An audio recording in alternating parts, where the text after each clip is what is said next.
Brighton, one of the best known beaches in Britain, popular with visitors and local people. But this coastline isn't always clean. At times, water companies can spill sewage directly into the sea when outdated systems are overloaded. This is Victorian technology and it's not fit for purpose for a modern coastal environment or a modern city. Sewage spills are happening more often, a sign of a creaking water system which can't cope with a growing population.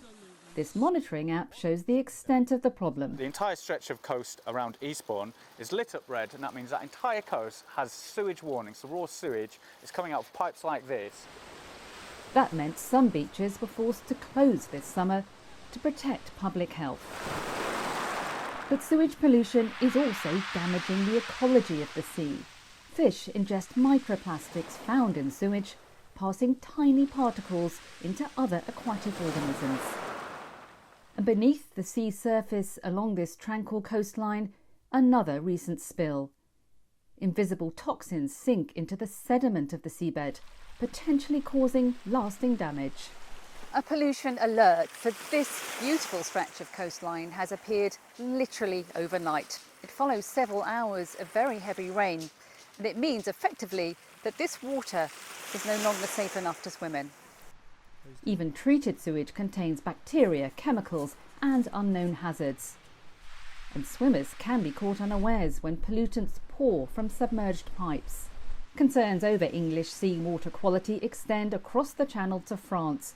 French politicians say British environmental standards have sunk since Brexit.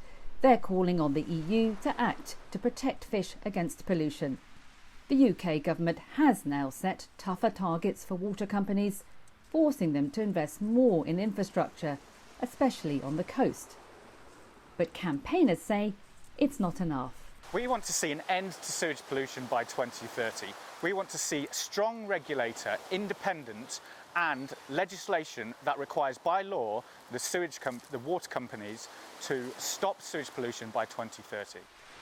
The long-term impact of sewage spills into the sea isn't clear, but it could be decades before the ecosystem recovers. And the fears are the problem may get even worse before it gets better.